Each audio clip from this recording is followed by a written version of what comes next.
Salam alaikum. Je suis très heureux et honoré d'avoir partagé cette prière aujourd'hui avec vous. Et je suis honoré et très heureux de faire partie de l'islam et d'être avec vous aujourd'hui. Merci beaucoup.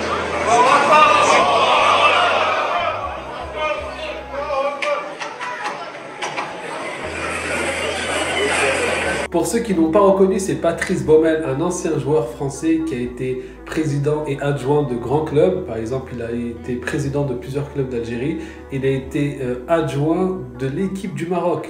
Vous voyez, et il a annoncé son islam. Maintenant, il a pris comme prénom d'ailleurs Émir. Mais pourquoi je vous parle de ça? Pour vous rappeler, et ça c'est un message qui s'adresse à tous mes frères musulmans, que tous les pays, peu importe d'où tu viens, on a un point en commun qui est magnifique, qui est l'islam. Et des peuples qui sont imprégnés par l'islam depuis des siècles et des siècles, à travers son peuple, tu vois les comportements du prophète alayhi salam. Certes, tu ne les vois pas à 100%, on est tous remplis de défauts, mais il y a certaines valeurs comme la générosité. Si tu vas en Algérie, si tu vas au Maroc et tu rencontres le peuple, eh ben, tu vas voir qu'ils sont généreux. Les gens qui sont partis en tourisme, ils te disent, bah, le peuple... Certaines familles, parfois, ils étaient pauvres, mais ils étaient tellement chaleureux, tellement remplis d'amour, tellement remplis de générosité. Ils n'avaient rien, mais ils sacrifiaient pour te donner. Même certains s'endettaient pour pouvoir te recevoir convenablement. Alors que peut-être que même pour eux-mêmes, ils ne vont pas utiliser autant d'argent. Donc n'oublions pas ces liens forts qu'on a, qu'est l'islam.